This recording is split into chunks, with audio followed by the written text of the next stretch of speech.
Préparons donc à la célébration de cette Eucharistie en reconnaissant que nous sommes des pauvres pécheurs. Je confesse à Dieu Tout-Puissant que j'ai péché en pensée, en parole, par action et par omission. Oui, j'ai vraiment péché. C'est pourquoi je supplie la Vierge Marie, les anges et les saints, et vous aussi les frères, de prier pour moi, Seigneur notre Dieu. que Dieu Tout-Puissant nous fasse miséricorde, qu'il nous pardonne nos péchés et nous conduise à la vie éternelle. Amen.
avec toi dans l'unité du Saint-Esprit, car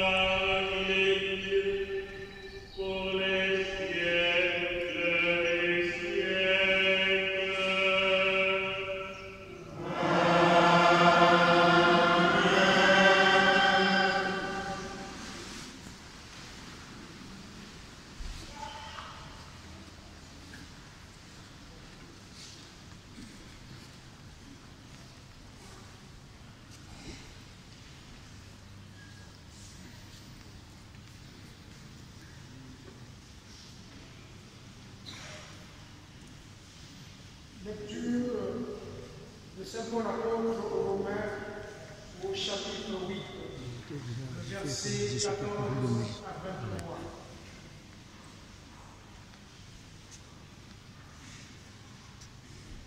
En effet, ceux-là sont fils de Dieu qui sont conduits par l'Esprit de Dieu. Vous n'avez pas reçu un esprit qui vous rende esclaves et vous ramène à la peur, mais un esprit qui fait de vous des fils adoptifs et par lequel nous prions, Abba, Père. Cet esprit lui-même atteste à notre esprit que nous sommes enfants de Dieu. Enfants et donc héritiers de Dieu, co-héritiers de Christ, puisque ayant part à ses souffrances, nous aurons part aussi à sa gloire. J'estime en effet que les souffrances du temps présent sont sans proportion avec la gloire qui doit être révélée à nous. Car la création attend avec impatience la révélation des fils de Dieu, livrés au pouvoir du néant, non de son propre gré, mais par l'autorité de celui qui l'a livré. Elle garde l'espérance, car elle aussi sera libérée de l'esclavage, de la corruption, pour avoir part à la liberté et à la gloire des enfants de Dieu. Nous le savons en effet, la création tout entière gémit maintenant encore dans les douleurs de l'enfantement. Elle n'est pas la seule, nous aussi, qui possédons les prémices de l'esprit, nous gémissons intérieurement, attendant l'adoption, la délivrance pour notre corps. Parole du Seigneur. Ma chair a le fruit, mes chants lui rendent grâce. Béni soit le Seigneur qui écoute ma prière. Béni soit le Seigneur qui écoute ma prière. Le Seigneur.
C'est Matthieu, chapitre 25, versets 31 à 46.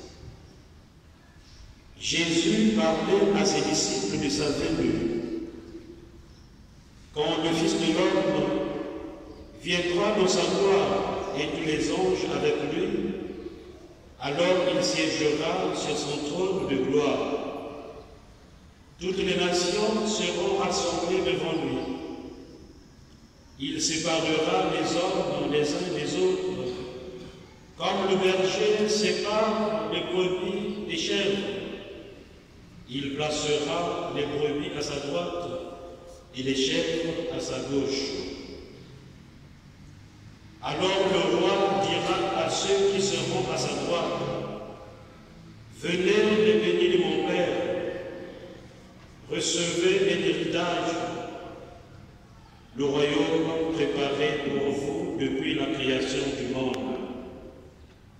Car j'avais faim et vous m'avez donné à manger. J'avais soif et vous m'avez donné à boire. J'étais un étranger et vous m'avez accueilli. J'étais nu et vous m'avez habillé. J'étais malade et vous m'avez visité. J'étais en prison et vous êtes venus jusqu'à moi. Alors les justes lui répondront, Seigneur, quand est-ce que nous t'avons vu? Tu avais donc faim et nous t'avons nourri. Tu avais soif et nous t'avons donné à boire. Tu étais un étranger et nous t'avons accueilli.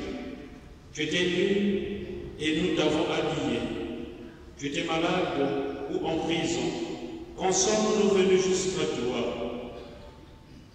Et le roi répondra, Amen, je vous le dis. Chaque fois que vous l'avez fait à l'un de ces petits, qui sont mes frères, c'est à moi que vous l'avez fait.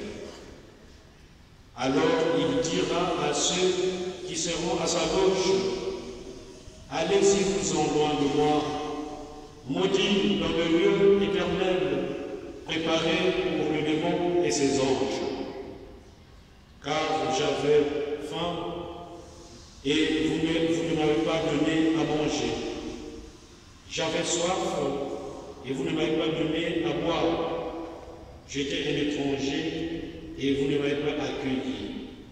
J'étais nu et vous ne m'avez pas habillé.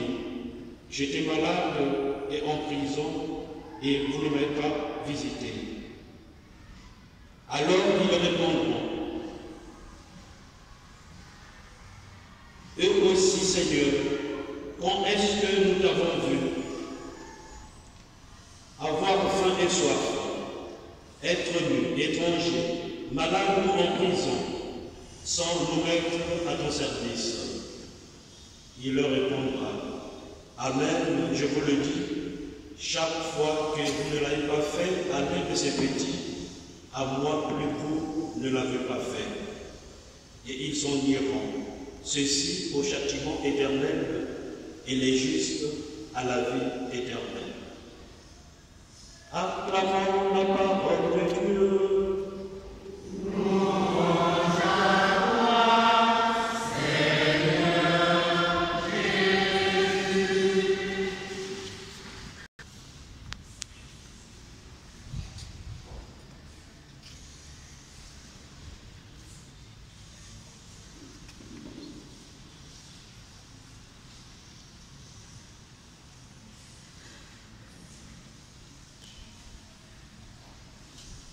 Chers membres du Conseil des conciliateurs, Monsieur le curé de la paroisse l'équipe presbytérale de Saint-François, ainsi que les laïcs qui les entourent, chers membres de la famille biologique de Monseigneur Bernard Sailly, chers membres de la famille spirituelle de notre Père et Pasteur, chers tous, peuple de Dieu, vous saluons tous cordialement au nom de notre archevêque, Monseigneur Miguel Angel, pour la venue en mission. Je vous remercie pour votre présence généreuse à cette assemblée eucharistique en mémoire de Monseigneur Bernard Sailly, que le Seigneur a rappelé à lui. Celui à qui nous rendons hommage en étroite communion avec la communauté congolaise présente à Rome en ce moment, est un signe un digne fils de l'Église du Congo, originaire de notre archidiocèse et plus précisément fils de la paroisse Saint-François d'Assise qui abrite cette célébration eucharistique. Il a assumé en sus de sa charge d'évêque de Cage l'administration de notre diocèse entre 1994 et 1995. Ce bref rappel exprime la richesse du lien qui nous unit à ce serviteur de Dieu, zélé pour la mission et passionnément dévoué à l'enseignement des Écritures saintes.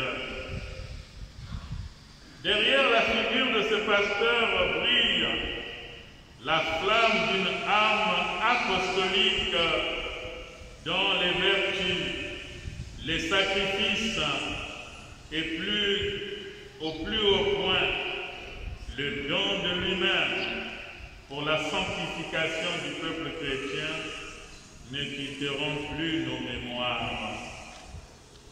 Monseigneur Bernard Saïd, l'humble serviteur dans la vie du Seigneur, a rejoint la maison du Père Céleste à Rome, où il résidait depuis plusieurs années, au moins 20 ans. Dans les souvenirs de sa vie et de son apostolat, eux ne disparaîtront jamais. Nous sommes ici justement pour élever notre louange pour les dons, les charismes, les vertus dont le Seigneur l'avait habillé pour le salut de son peuple. Que dire de plus, sinon Deo gratias, pour ce qu'il a été réellement, pour ce qu'il représente à nos yeux, pour ce qu'il est pour Dieu. Mission accomplie, pouvons-nous dire, mission accomplie dans la simplicité, le détachement, le renoncement et même l'austérité. Mission accomplie dans un désir renouvelé et jamais exténué de la sainteté.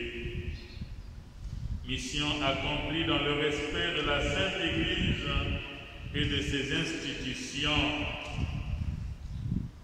Mission accomplie dans l'obéissance et l'abandon généreux au projet de Dieu sur sa vie. Mission accomplie dans le dépouillement et l'esprit de pauvreté évangélique. Mission accomplie dans un élan de piété transfigurant. Mission accomplie donc dans une douceur éblouissante et la discipline. Mission accomplie dans la douleur et les larmes. Oui, frères, chers frères prêtres, religieux, religieuses, chers tous, l'espérance qui nous réunit autour de la pieuse mémoire de Monseigneur Bernard Saïd nous interdit de nous focaliser sur les douleurs qui ont visiblement marqué sa vie, sa longue maladie, avec naturellement des séances de dialyse 3 fois par semaine, sa solitude loin de sa famille, de la maison de son père et du peuple qu'il a aimé, ses épreuves quotidiennes. Non, l'espérance qui nous réunit nous invite à lever nos yeux plus haut que l'horizon de la seule souffrance. Cette espérance est proclamée dans la première lecture que nous avons écoutée en ces termes. Il n'y a pas de commune mesure entre la souffrance du temps présent et la gloire que Dieu va bientôt révéler en nous. Ces mots n'étaient pas vains sur les lèvres de l'apôtre Paul, ni à côté de la réalité concrète de ses destinataires. Affrontés aux vives épreuves, ces mots traduisent pour eux l'espérance qui brûlait au plus intime de leur être. L'espérance qui ne déçoit pas et qui triomphe du découragement que suscite l'accumulation des malheurs dans une vie. Oui, frères et sœurs, l'apôtre Paul nous associe à cette espérance qui reçoit son énergie du mystère de la croix du Christ. Si nous mourons avec lui nous vivrons. Si nous souffrons avec lui nous régnerons. Monseigneur Bernard Sailly a communié à cette joyeuse espérance en supportant l'épreuve de la maladie avec l'exigence de l'éloignement de sa terre natale qu'elle emportait avec elle. Tout cela, il a vécu dans la patience sans jamais offrir raison de désespérer. Je voudrais dire qu'il s'est abandonné entre les mains du Seigneur sans abandonner le combat pour la vie. Plusieurs fois, nous l'avons rencontré dans sa cellule, à l'étage. C'était toujours un moment de bonheur, de joie et aussi d'admiration de voir ce pasteur des âmes espérer contre toute espérance. Chaque jour, il a porté sa croix sans récriminer, armé de courage et de confiance en Dieu, le seul juste, grand et vrai berger. Si je traverse les ravins de la mort, je ne crains aucun mal, pouvait-il murmurer au plus secret de son âme, s'appropriant la prière suppliante et confiante du psalmiste. L'espérance qui nous interdit de nous attarder sur ces douleurs consolide au contraire notre foi. Chers confrères dans les sacerdoces ministériels, chers religieux, religieuses, peuple de Dieu, l'exemple de Monseigneur Bernard nous enseigne à plus d'un titre la joie d'appartenir au Seigneur, de ne pas se résumer à l'exaltation que peuvent procurer les événements heureux ou les promotions. Non, la joie d'appartenir au Seigneur n'est pas que cela. Elle est aussi et surtout le bonheur de communier aux souffrances du Christ, de compléter ce qui reste à souffrir des épreuves du Christ pour son corps qui est l'Église, par l'acceptation des humiliations, des calomnies, des médisances, de l'abandon et même de l'exclusion dont nous pouvons être victimes. Les martyrs trouvaient leur grande joie à sacrifier leur vie pour la cause du royaume des cieux. La joie de servir le Seigneur ne se réduit pas aux seules réussites ni au succès que nous pouvons compiler dans l'exercice de nos ministères. Non, la joie de servir le Seigneur se savoure aussi dans les échecs que nous pouvons essuyer à tort ou à raison et que nous devons assumer dans l'humilité. Le bon disciple, le disciple heureux, et celui qui confesse chaque jour, qu'il soit levé ou qu'il soit couché, Seigneur, ma joie, ta volonté, ta croix. C'est en cela que consiste l'expérience que proclame la première lettre et dont le psaume responsorial répercute l'écho. Comme David, exposé à l'envie meurtrière de ses adversaires, comme Paul et sa communauté livrés à l'hostilité des ennemis de la croix du Christ, Monseigneur Bernard Sailly a combattu le bon combat. Il a achevé la course. Plaise à Dieu de lui offrir la couronne qu'il réserve à ses serviteurs et servantes bons et fidèles. L'heure est venue pour lui de passer de ce monde au Père. Du haut de la croix, Jésus criait, tout est accompli. Arrêtons-nous sur cette ultime parole. Jésus n'a pas dit tout est fini, tout est gâché ou encore tout est perdu. Rien de tout cela.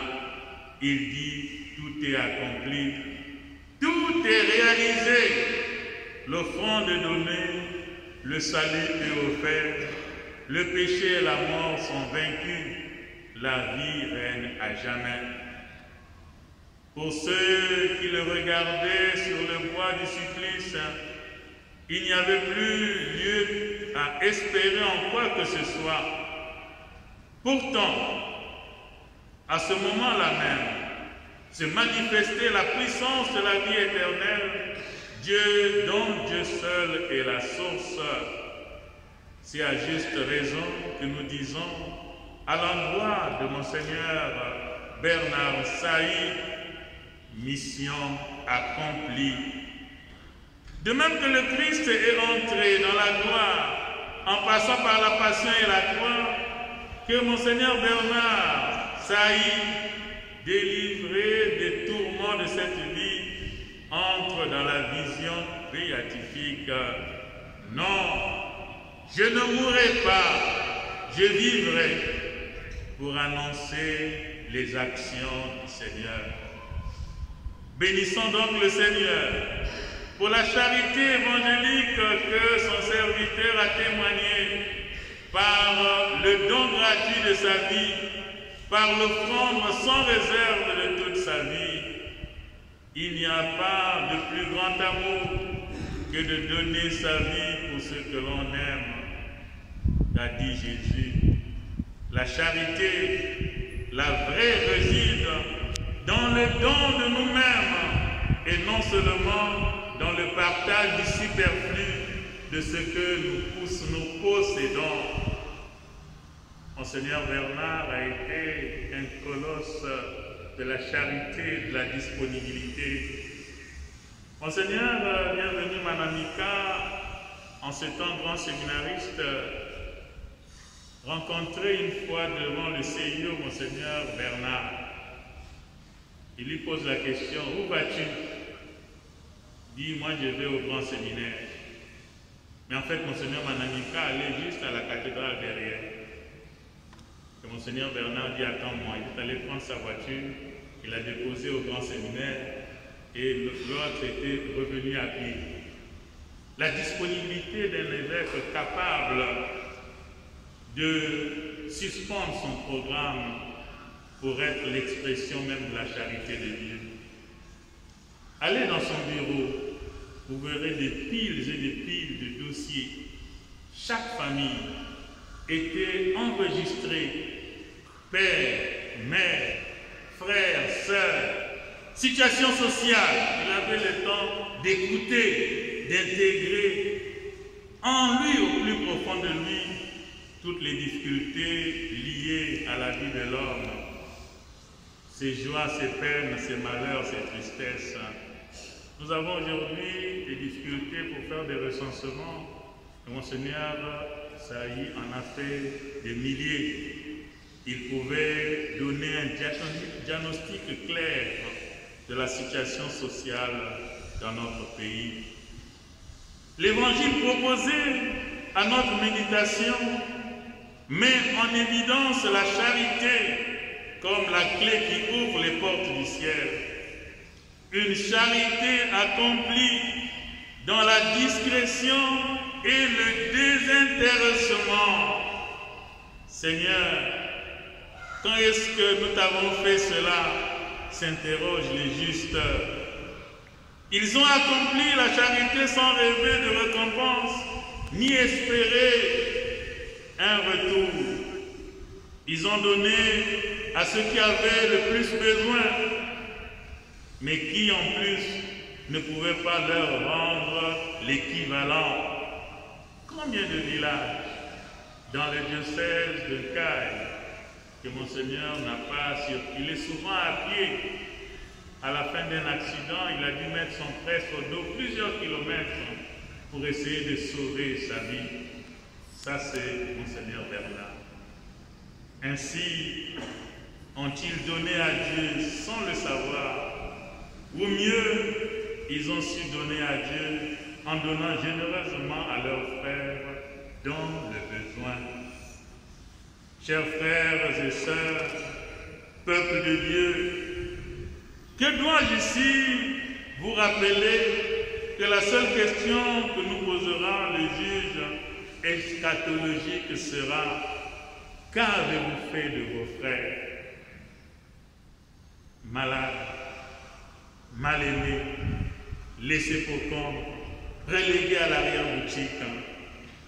Nous vivons ce que le pape François appelle la mondialisation de l'indifférence, qui peut même gangréner ceux qui sont au service de Dieu et de son peuple, en nous accrochant à nos gains et à nos aisances, oubliant l'essentiel. Pourtant, nous parlons d'ici d'un évêque qui a la plénitude du sacerdoce, qui avait plein pouvoir sur les diocèses qu'il a gérés. Le chemin de l'amour du prochain est celui qui conduit à la vie éternelle, car avec l'amour de Dieu et l'amour du prochain constituent les deux facettes d'une seule et même réalité, jamais l'un sans l'autre. Aimer Dieu et aimer le prochain, c'est dire une seule et même chose. C'est à cette exigence de l'amour du prochain que notre bien-aimé frère, Monseigneur Bernard Sailly, a essayé de répondre au long de son pèlerinage sur la terre. Il y a répondu selon les charismes qui lui étaient propres et non seulement selon les critères d'ecclésiologie ou ecclésiastique. Il y a répondu selon la grâce de Dieu, laquelle grâce soutient et enrichit le fort de l'homme. Dieu seul sait ce qu'il en a enduré. Lui seul mérite de nous juger, car lui seul sait la mission qu'il nous a confiée, les résultats qu'il attend et les moyens dont nous disposons. J'ai demandé donc une seule chose au Seigneur: habiter la maison du Seigneur tous les jours de ma vie. Monseigneur Bernard, puissiez-vous trouver place dans la maison du Père pour la vie éternelle. Priez pour le Congo. Vous connaissez que mieux que nous les difficultés de ce peuple et de ce pays. Vous en connaissez les causes et vous en avez des bribes de solutions. Priez pour le Congo. Priez pour notre Église locale qui vous est si chère. Vous connaissez mieux que quiconque les avancées et les retards liés à notre Église. Vous savez mieux que nous que Satan nous guette à chaque instant et veut détruire l'Église du dedans. Priez particulièrement pour le clergé congolais, afin que l'unité, la fraternité, la communion soient leur credo. Priez pour votre famille qui éprouve plus que quiconque le vide de votre absence. Priez pour tout ce que vous avez encadré et qui devrait désormais prendre le relais de ce que vous avez enfoui dans leur cœur et dans leur vie. Reposez en paix, mon Seigneur, et que brille à vos yeux la lumière sans déclin. Amen. Victoire.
qui règne avec le Père et l'Esprit Saint, maintenant et pour les siècles des siècles.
De même, à la fin du repas, il prit la coupe, de nouveau il rendit grâce, et la donna à ses disciples en disant: Prenez et buvez-en tous, car ceci est la coupe de mon sang, le sang de l'alliance nouvelle et éternelle, qui sera versé pour vous et pour la vie de Dieu, en rémission des péchés.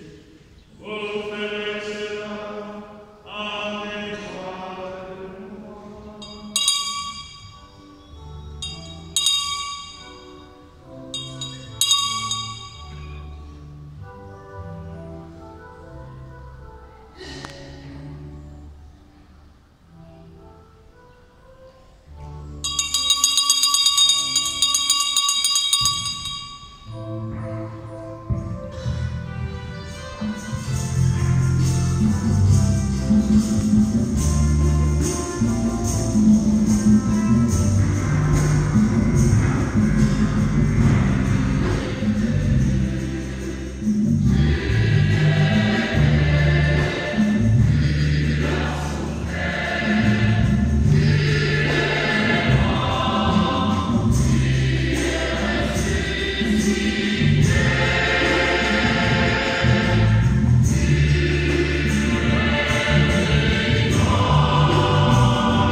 Souviens-toi, Seigneur, de ton Église, répandue à travers le monde.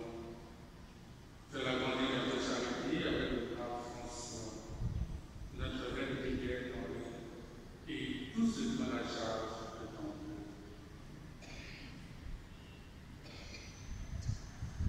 Souviens-toi de mon Seigneur Bernard Salut, que tu as appelé auprès de toi, puisqu'il a été baptisé dans la mort de ton Fils, accompagné de participer